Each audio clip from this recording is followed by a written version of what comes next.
John, we're live.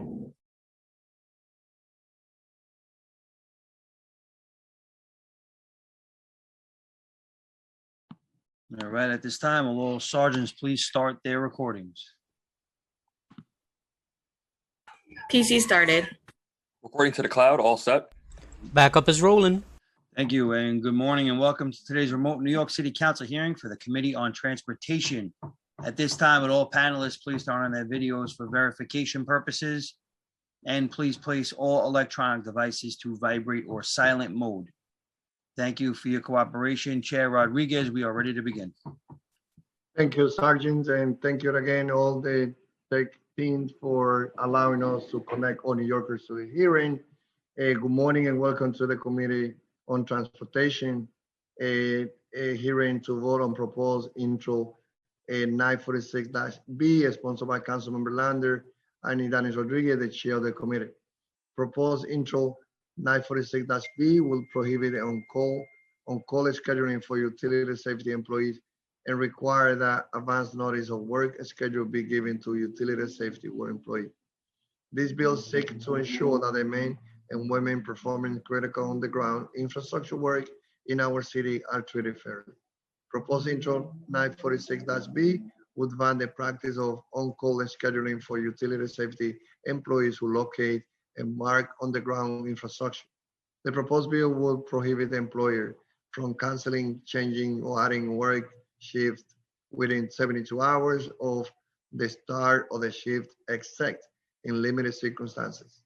The proposed bill would require the employer to provide a utility safety employee with a writing work schedule no later than 72 hours before the first shift on the work schedule to post the schedule at the work location 72 hours before the beginning of the scheduled hours of work, and to provide the employee at the employee's request a written copy of the work schedule for any week work the prior 3 years. I will now call on the Councilmember Lander, the sponsor of this legislation, to give his opening statement.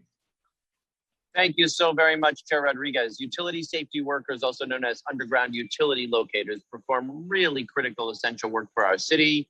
Before a construction project takes place, before the ground is open up, they identify where the utilities are underground and mark it. Obviously, that is critical work because having it marked correctly before the ground is dug up can be key to preventing, what could be a catastrophic accident.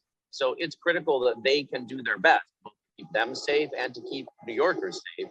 Unfortunately, scheduling practices have been that they've been allowed to be scheduled at the last minute, any time of day or night.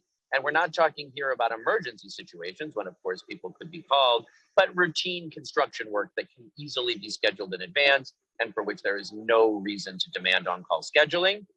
This council prohibited on-call scheduling for fast food workers and retail workers to give people fair and stable schedules, to know their schedules in advance. Intro 946 will do the same for utility safety workers to give them some basic protections. We're talking here about workers who, without organizing, are just earning minimum wage or barely above. I want to give real props to the Communications Workers of America for working with utility safety workers to help make those jobs better, with dignity, with workplace protections, with better pay, but we still need to provide this critical protection to keep those workers safe and to keep all New Yorkers safe. Thank you to the chair. Thank you to my colleagues. I hope you will join me in voting for intro 946B. Thank you so much. Thank you, Councilmember. Give me 1 second. Thank you. I will now ask the committee clerk to conduct a roll call vote on the proposed bill and recommend my colleague to vote yes on this important piece of legislation. Matthew DiStefano, Committee Clerk, Committee on Transportation, roll call vote on proposed intro 946B. Chair Rodriguez. Aye. Cabrera. Aye. Koo. Aye. Levin.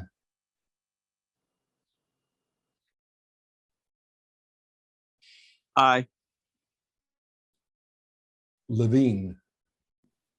Aye. Menchaca, Aye. Miller,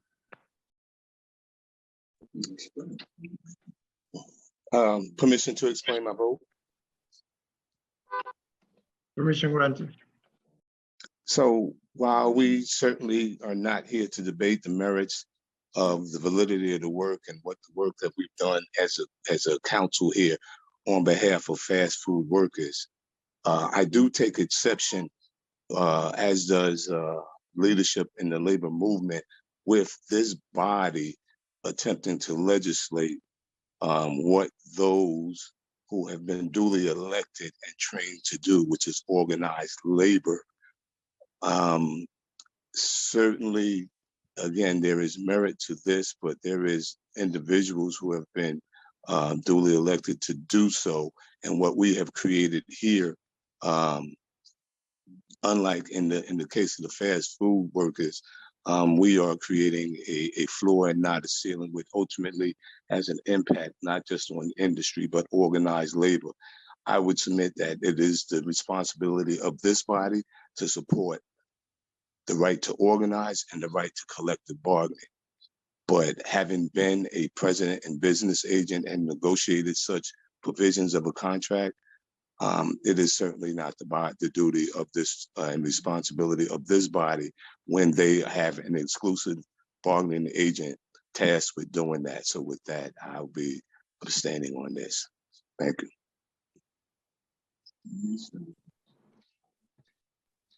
Holden, I vote aye. Brooks Powers,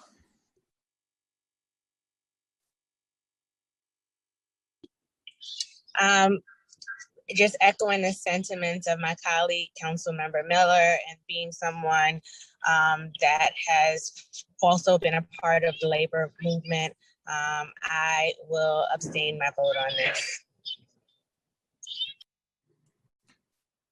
okay, by a vote of 7 in the affirmative, 0 negative, and 2 abstentions, the item has been adopted. Please hold the vote open. We're still waiting on one council member. Yeah, I will leave it open, but I also want to clarify that this is something, a bill that being sponsored big time by the union who represent those workers, the Communication Workers of America. This bill, I know, being directed by them because they feel that this is important for the members. I don't know if Councilmember Lander would like to add something to that, but I wanted to also clarify that part. Thank you, Chair Rodriguez. That's exactly right.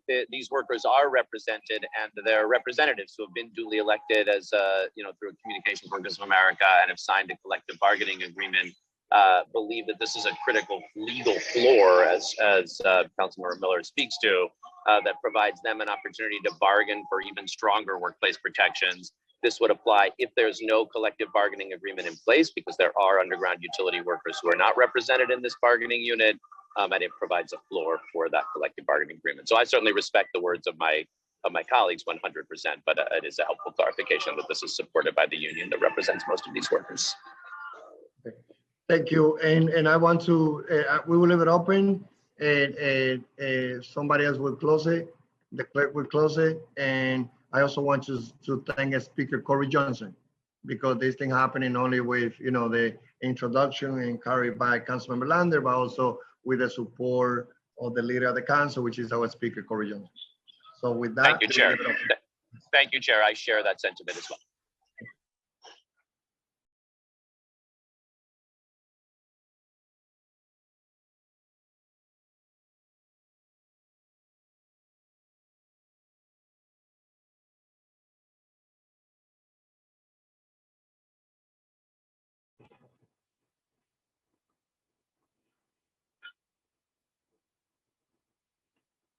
Just a quick word. This is Cabrera. If all possible, I'd like to start on time for governmental operations. We'll try to make that happen, sir. We're still in transportation at the moment. We're leaving the vote open for a couple of more moments. So we'll try to accommodate you as best as possible. Thank you, sir. You're welcome.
Hey, Sergeant Biondo, can you hear me? Yes, sir. We can hear you loud and clear. Have we moved forward with the vote? We're still in recess right now for transportation and then heading over to governmental operations. So we're just waiting on one more member. Are we recessed? Are we holding I for a can- vote? I am Sergeant sorry, Biondo? I can take his vote if he's ready. Yes, that would be good. All right, continuation of roll call, Committee on Transportation. Councilmember Reynoso. I vote aye and all. Thank you. Matt, can you please call on Councilwoman Brooks Powers? Her hand is raised. Councilmember Brooks Powers. I wanted to circle back on my vote considering clarification given by Councilmember Lander, which was helpful to give better context on it. And so I'd like to switch my vote to aye. Okay, the updated vote, 9 in the affirmative, 0 in the negative, and 1 abstention. Thank you.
Councilmember Cabrera,